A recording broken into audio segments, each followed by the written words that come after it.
Now I want to talk about independent restaurant marketing because independent restaurant marketing is a little bit different than chains, and I do work with a lot of chain restaurants.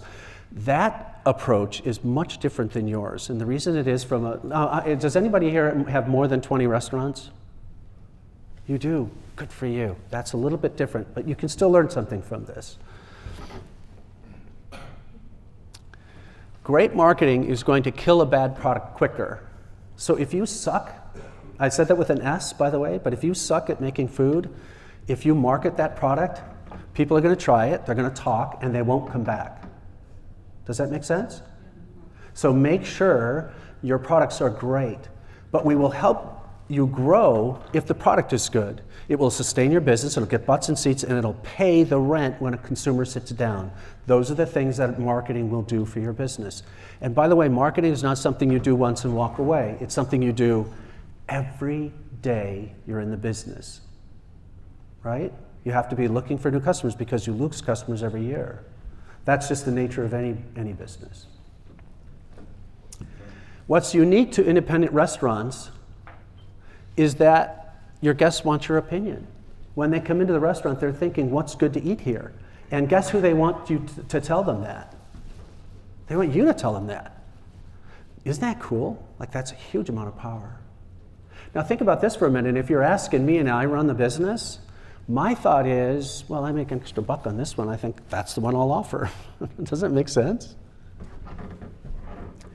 They want to know what you like.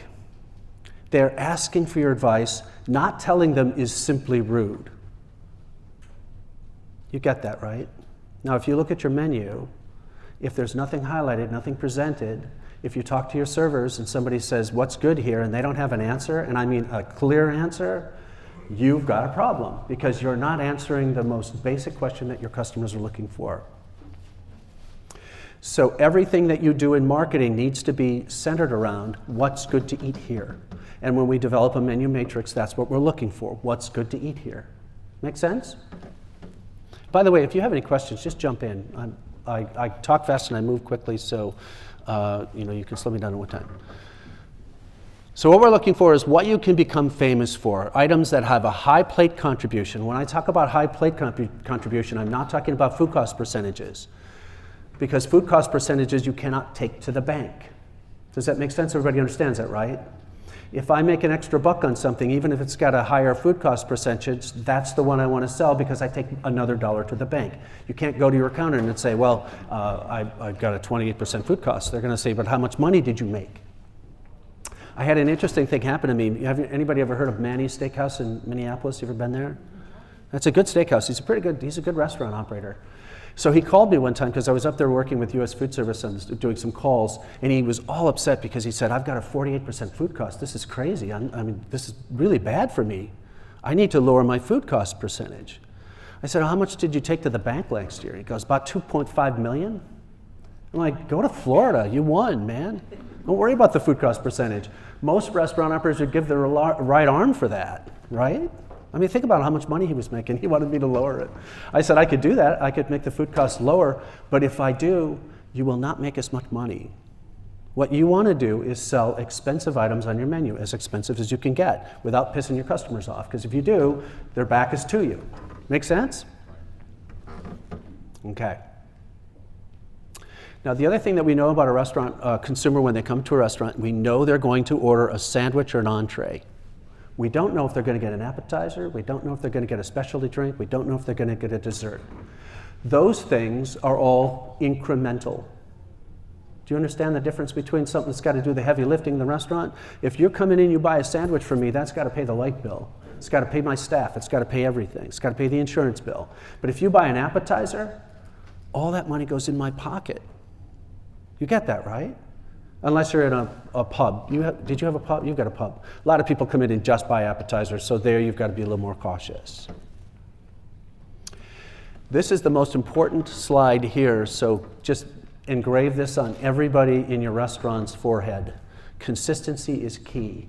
It is essential that you always serve the same product over and over again. It is really, really critical.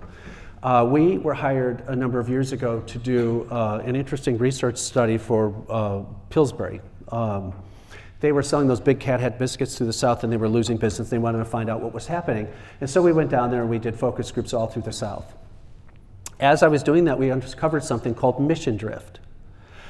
It wasn't so bad that the restaurant operators were changing their biscuits, but it was how they were doing it. What was happening is a distributor would come into the restaurant and they would say, I've got a different biscuit, and it's $5, $7 less a case.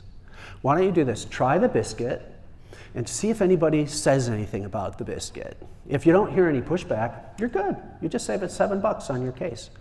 What was happening is over time, the restaurant operator was losing business, and here's how it was happening. The consumer would go into the restaurant, they don't know what you did because you didn't tell them that you changed the biscuit.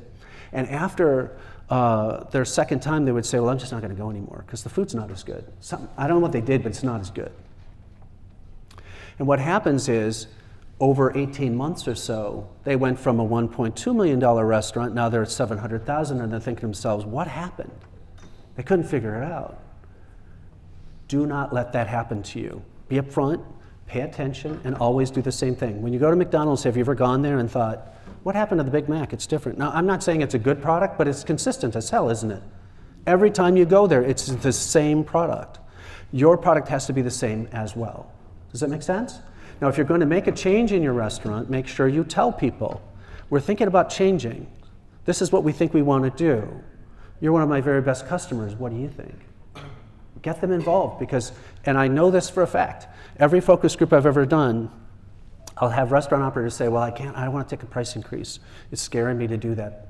If you ask your customers, would you rather have a little price bump or would you rather have me change the product? They will always tell you, take the price increase, always, if they like your food. Now, if your food's not that good, they're probably going to say, go ahead and change it, right? The average McDonald's restaurant generates $2.7 million in annual sales, making the fourth highest next to Chick-fil-A, Whataburger, Panera Bread. What do all these places have in common? Consistency, right? These are not necessarily good restaurants. I'm sure your chicken sandwich is every bit as good as Chick-fil-A, but is it as consistent? Think about it really carefully before you make a change. The other thing in marketing, respect the birthday. I have a lot of restaurant operators that I work with that I talk to, and they all say the same thing. I don't want to just be in the anniversary and birthday business, but you are. People go out on their birthday, they go out on anniversary, so respect it. It doesn't mean that that's the only reason they're going to come, but it is a reason to get them there, so respect the birthday. Does that make sense to everybody? This is another thing that I hear a lot of restaurant operators say, well, I don't want to look like a chain restaurants. Well, chains are growing, about 3,200 per year. That's how much they're taking over. And independents are failing, 7,100 per year. 60% of independents fail in the first year, 80% by year 5. Act local, but think global. You need to think like a chain. You have to. That's how you survive. You get that, right? It's perfectly okay. You do not want to copy a chain, don't want to be them, but you need to think about your business in a way that'll allow you to grow and stay there. All right, so we're going to build a brand. We're going to do this on purpose because no matter what you do, you're going to build a brand in your restaurant. How many people know what a brand is? You've heard the word, do you know what it is? Really know what it is to be a brand marketer?